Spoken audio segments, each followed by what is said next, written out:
Buenas, somos Alejo Arenas y Hugo Hernández y os voy a explicar nuestro trabajo de estadística. En el primer problema vamos a hacer un ejercicio de probabilidad.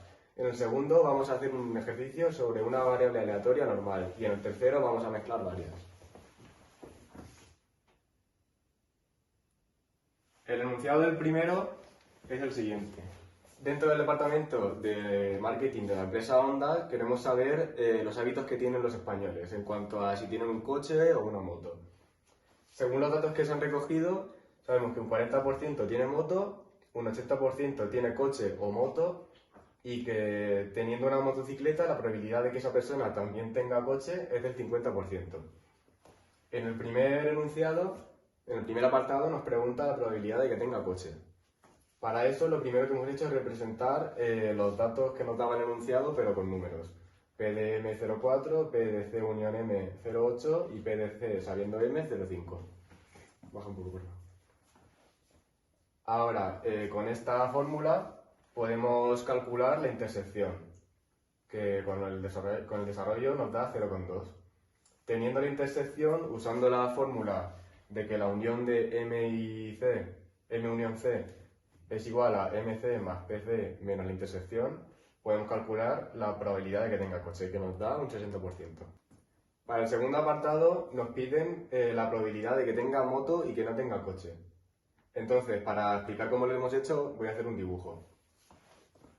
Según estos sectores, este representaría el de las motos y este el de los coches.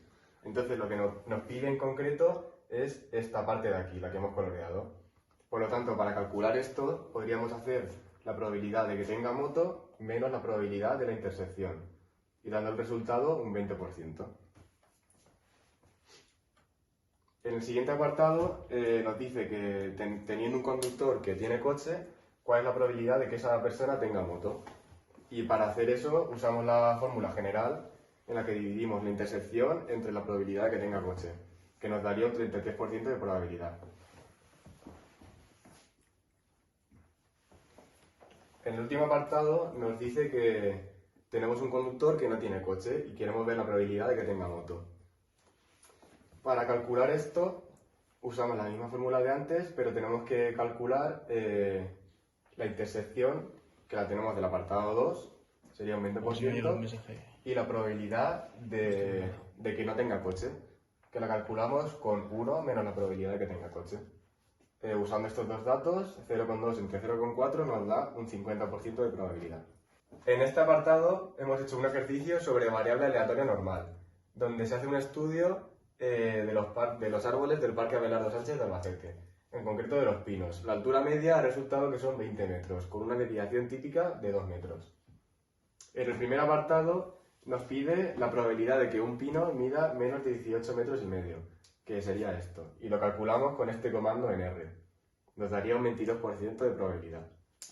En el segundo apartado nos pide la probabilidad de que un pino mida entre 22 y 24 metros, que eso sería la probabilidad de que mida 24 menos la de 22. Con estos dos comandos nos da que es un 13%. En el tercer apartado nos dice que tenemos un pino que sabemos que mide más de 15 metros y queremos calcular la probabilidad de que ese pino no alcance una altura de 19 metros. ¿Qué esto quiere decir este enunciado? Al desarrollarlo vemos que la intersección de que mida menos de 15 y que mida más de 15 se calcula de esta forma. La probabilidad de que sea menos que 15 menos la probabilidad de que mida menos de 15 entre la inversa de que sea menos de 15. Con estos comandos en R podemos calcular esa probabilidad, que nos da un resultado del 30 y 30,5% más o menos.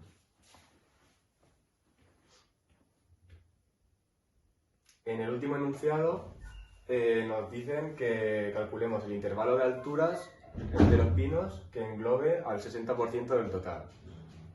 Al tener una distribución normal, que voy a dibujar,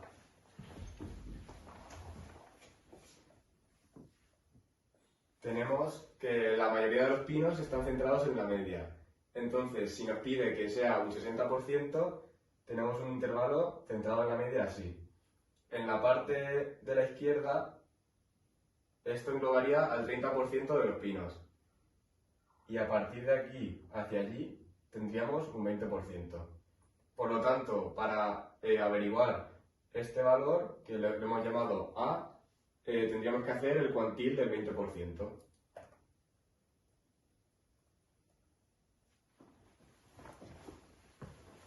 Entonces, aquí hemos calculado el cuantil del 20% y nos da un 18. Luego, para calcular el otro extremo, como sabemos que está centrado en la media, pues le sumamos a la media el intervalo entre la media y el primer valor y comprobamos, o sea, obtenemos el último valor. Luego, para comprobar que hemos calculado bien el intervalo, podemos ver que la probabilidad de que esté entre esos dos valores es exactamente un 60%.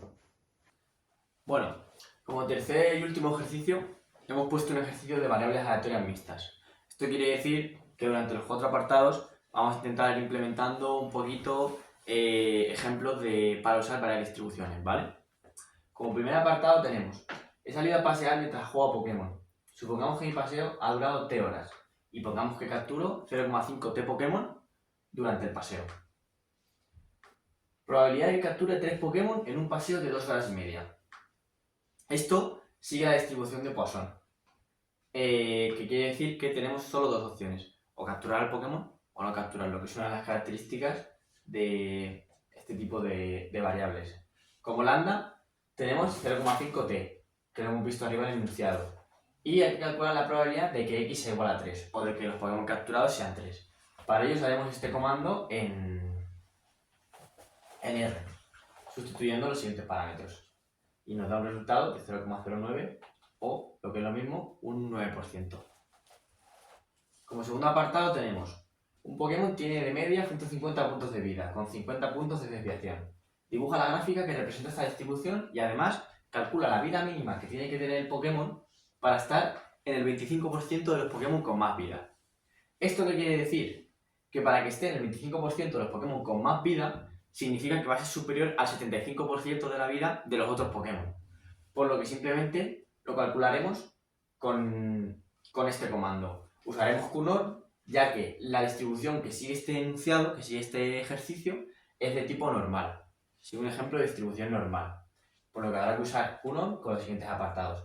0,75, ya que queremos que nuestro resultado esté por encima del 75% del resto de vida. Luego 150, ya que es la media, lo tenemos por aquí, y 50, que es la desviación típica. Esto nos da 183,72, que es la vida que tiene que tener un Pokémon para estar por encima del 75% del resto de vida de los Pokémon.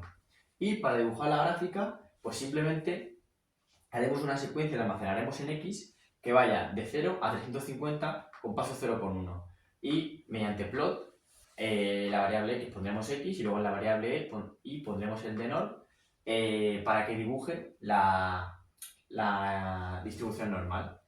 Y pues aquí la tenemos dibujada. Como vemos, a partir de 0 es una tontería seguir dibujando porque un Pokémon no va a tener 0 vida o no va a tener menos de 0 vida.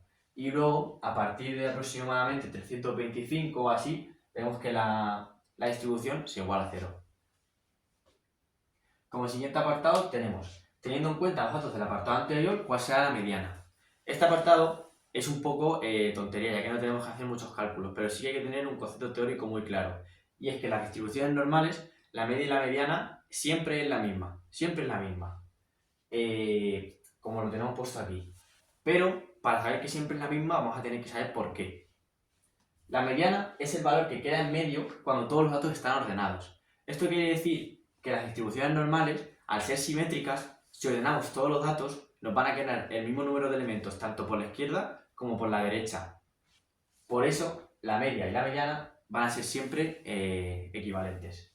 Y como último ejercicio tenemos, estás buscando un Pokémon muy difícil de conseguir. Su aparición la tiene programada el juego de manera que sigue una distribución exponencial con una media de 0,05 encuentros cada 3 horas. ¿Cuál es la probabilidad de que si lo has estado buscando durante 30 minutos, a los siguientes 30 minutos tampoco lo encuentres? Esto quiere decir que los primeros 30 minutos no lo hemos encontrado y cuál es la probabilidad de que los siguientes 30 no lo encontremos. Este ejercicio tiene dos pequeños trucos. El primero sería que para la media los encuentros nos los da cada 3 horas. por lo que si queremos trabajar con el tiempo, trabajaremos por horas, por lo que hay que dividir el 0,05 entre 3, como tenemos aquí puesto, y trabajaremos con ese valor. Y luego, el siguiente truco es que las distribuciones exponenciales no tienen memoria. ¿Esto qué quiere decir? Que la probabilidad de que no lo encontremos en los siguientes 30 minutos, sabiendo que no lo hemos encontrado en los anteriores 30, va a ser la misma que la probabilidad de no encontrarlo en 30 minutos. Quiere decir que no tendremos en cuenta lo previamente hecho. Como hemos explicado aquí, quiere decir que si tú tienes X intentos fallidos, vamos a poner que X es 10, supongamos que el intento correcto es X más N, pongamos el 12. La probabilidad de X más N será la misma que la de N solo. Esto puede resultar un poco complicado, un poco contradictorio, pero es una de las características que tiene la distribución exponencial. Entonces, para calcular, sabiendo todo esto, para calcular la probabilidad, simplemente hay que calcular esto que tenemos aquí, que es que X sea mayor que 30, que quiere decir que no hemos obtenido el resultado que esperábamos en este transcurso. Usaremos esta línea de código de aquí y nos dará este valor. También podemos hacer otra cosa. Cada tipo de comando de estos tiene un parámetro que es lower tail. Esto quiere decir que por defecto suele estar puesto en true. Lower tail quiere decir que el punto que nosotros le demos va a calcular lo que hay por su izquierda. Quiere decir su cola por abajo, traducido al español. Pero, como vemos aquí, si lo ponemos a false, va a calcular justo lo contrario, va a calcular lo que nos queda por arriba. Entonces, sería equivalente a esto que hemos hecho aquí, que sería como hacer la inversa. Entonces, si vemos que ponemos exactamente lo mismo, pero al final ponemos un false, aquí no lo hemos puesto porque está siempre en true, nos va a dar exactamente el mismo valor, que es básicamente que la posibilidad de encontrarlo, o de no encontrarlo en el periodo, es del 100%, casi del 100%.